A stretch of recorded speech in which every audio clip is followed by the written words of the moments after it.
Во многих играх в процессе разработки появляется очень много контента, который впоследствии может быть вырезанным по определенным причинам. И франшиза Five Nights at Freddy's не является исключением. В этом видеоматериале я поговорю обо всем вырезанном контенте из первых 4 частей данной видеоигры, опираясь на различные сайты, интервью и, конечно же, файлы из оригинальной игры.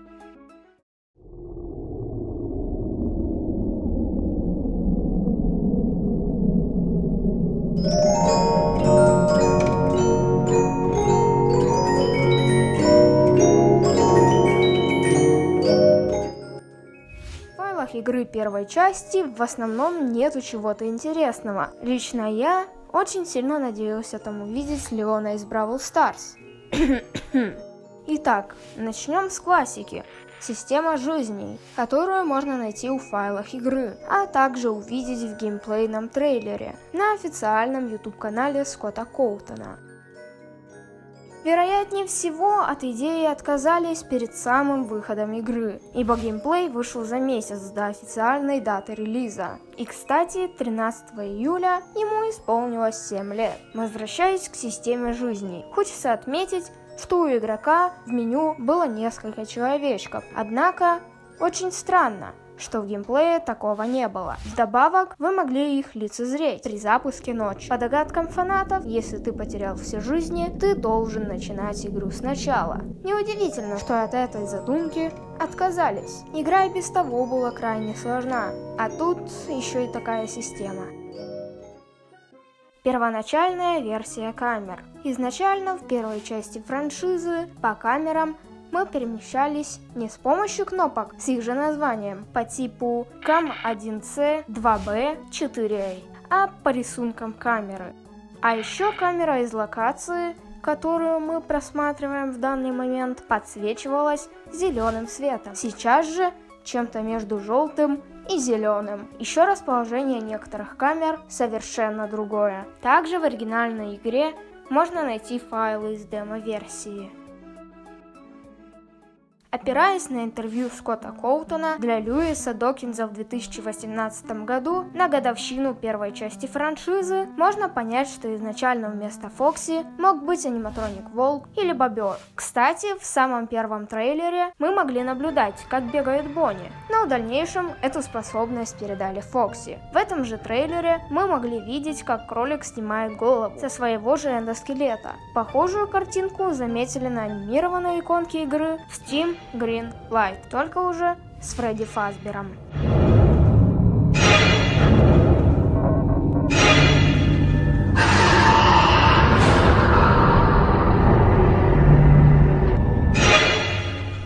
Говоря о тизерах, можно понять, что у Бонни изначально должен был быть черный галстук за место красного. Это видно на модели персонажа из тизера с далекого 2016 года на сайте Скотта в честь второй годовщины игры. Вполне возможно, что галстук темного цвета здесь и не планировался, и его появление связано с тем, что модель персонажа основана на другом герое из игры, Фредди Фазбере, у которого в свою очередь галстук уже остался черным. В FNAF 3 в размытых частях газеты можно увидеть послание от разработчика о создании игры. Судя по комментарию Скотта, в оригинальной игре Фредди Фазбер нападал на вас только после отключения света и сидел неподвижным всю ночь. Скорее всего, это было изменено прямо перед релизом. В тех же газетах мы узнали, что имена персонажей Чика, Фредди, Бонни и Фокси изначально были всего-навсего кличками, и Скотт очень долгое время хотел их изменить, но они были так хороши и настолько ему приелись, что в конце концов он оставил их такими, какими они сейчас и есть. К слову об именах аниматроников. На странице Kickstarter Фредди носил имя Фредди Бэр. Скорее всего, это имя, которое Скотт ему хотел дать, но по итогу передумал. Еще бы хотел отметить, что Золотой Фредди в файлах игры носил имя Yellow Bear, но фанаты начали его называть золотой версией Федора, впоследствии чего Скотт изменил его имя. Буквально перед самым началом монтажа я вспомнил, что в игре Фокси напевал иногда такую песню.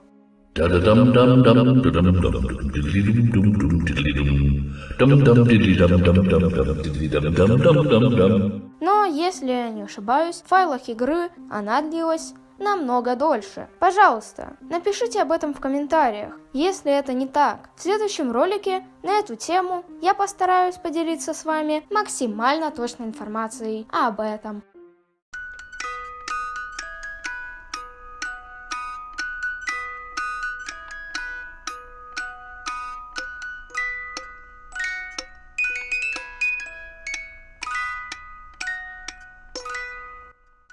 Пожалуй, начнем с того, что в файлах второй части игры также обнаружена система жизней, с той же механикой, что и в предыдущей игре. Скорее всего, это последствия того, что Скотт модифицировал код первой части игры для второй. К слову, в игре все так же остались файлы из демо-версии.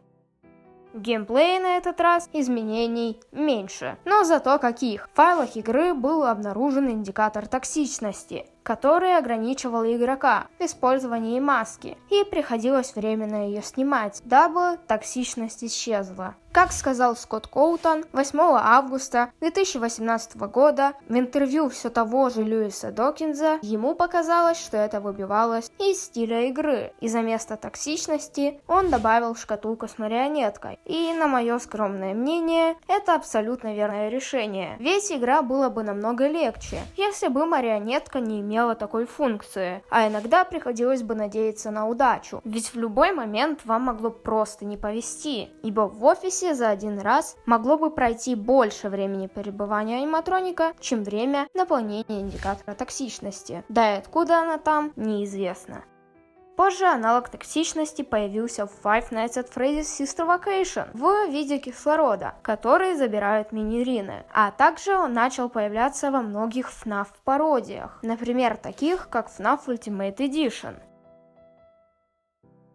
Кстати, вернемся к марионетке. Изначально она пролазила в офис через левую вентиляцию и атаковала на игрока аналогично сломанным аниматроником. И еще кое-что. В файлах игры есть неиспользуемый файл с лицом марионетки, похожим на момент из ее атаки на игрока. Но здесь у нее не горят белые зрачки, что довольно-таки странно. Достаточно нужная, но почему-то не реализованная функция Скоттом. Это поставить искусственный интеллект аниматроника на максимум, для того, чтобы игрок не тратил так много времени. Если же эта кнопка использовалась для выставления максимального интеллекта для всех аниматроников, то в данном случае уже все логично. Ведь существует такой челлендж, как Золотой Фредди, или в простонародье 10 на 20, где мы сражаемся со всеми аниматрониками, и у них всех был выставлен максимальный интеллект. Помимо всего этого, в файлах игры можно найти 8-битный череп с названием Майк. В наше время до сих пор неизвестно, что он мог бы значить. Кстати, а вы знали, что в файлах игры можно найти Фредди без глаз? К слову, это не совсем вырезанный контент, ибо эту картинку иногда можно увидеть при запуске ночи. На самом деле, споров на эту тему очень много. Кто-то считает, что это старый скример Фредди, кто-то имеет мнение, что это маска, которую мы одеваем. Однако, внутри можно увидеть челюсть эндоскелета. Теорий есть еще море, но перечислять всех их не вижу смысла. Во FNAF 2 также была неиспользуемая анимация с появлением Той Чики в вашем офисе. Она была похожа на анимацию игрушечного Бонни. Позже очень похожая анимация с Той Чикой появилась уже в Ultimate Custom Night. К слову, с Чикой связан последний неиспользуемый контент в игре, который нашли игроки на данный момент. В коде видеоигры есть пасхалка с Чикой, где она сидит под столом в офисе, аналогично Джей Джей. Пасхалка полностью функциональна, но по неизвестным причинам Скотт Коутон в полной версии игры ее не оставил.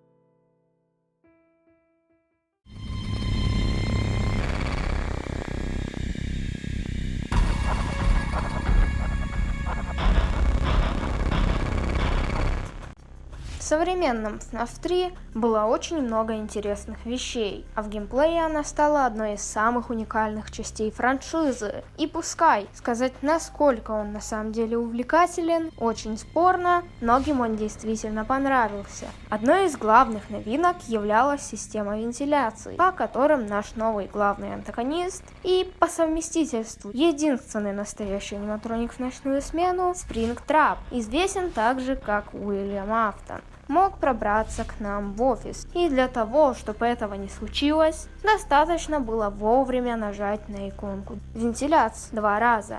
А вот по первоначальной задумке разработчика нужно было нажимать на специальную кнопку Cell Vent. Также должна была быть уже давно известная нам система жизней. Вероятнее всего, она находится в файлах третьей игры по тем же причинам, что и во второй. Кстати, в файлах третьей части также было найдено 4 изображения марионетки, которые были и во второй части франшизы. Возможно, это подтверждает теорию о том, что марионетка в данной части видеоигры тоже настоящий аниматроник, а Springtrap не единственный персонаж, который не является галлюцинацией Майкла во время ночной смены.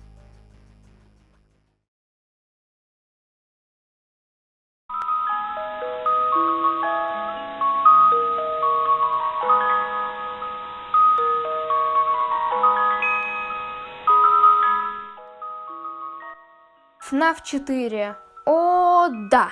До сих пор помню его жуткие тизеры и довольно-таки интересные теории по ним. Однако в тизерах и в самой игре есть одна маленькая несостыковка, а именно отсутствие языка у кошмарного Фокси. Тем не менее, его версию с языком до сих пор можно увидеть в главном меню игры.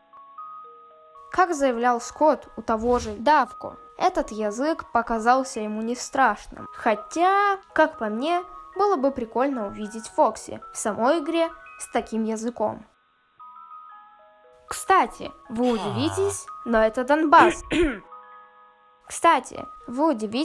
Но начиная с этой части франшизы, в файлах игры наконец-то перестали появляться файлы с системой жизней из первой части. К слову, в тех же файлах мы могли найти анимированную звезду, у которой ежесекундно менялся цвет. Скорее всего, она появлялась в меню после прохождения всей игры, а не вошла нам в финальную версию, вероятнее всего, из-за того, что не очень вписывалась в саму концепцию игры. А ведь действительно, что-то одно яркое среди бесконечного тусклого выглядит не очень. Еще из интересного есть система глав. Из файлов этой же части фанатам удалось узнать, что перед мини-играми за место надписи осталось несколько дней до вечеринки, где вместо несколько дней были точные числа, должны были быть главы и ее номера. В последующих частях игры есть еще гора неиспользуемого контента, о котором я бы хотел вам рассказать. И я так и сделаю. Если под этим видеороликом наберется 400 лайков, то я выпущу вторую часть. Огромное спасибо вам за просмотр. Не забывайте делиться видео с друзьями, писать комментарии, ну а также подписываться на мой канал, если, конечно же, вам нравится мой контент. Ну а всем удачи и всем пока!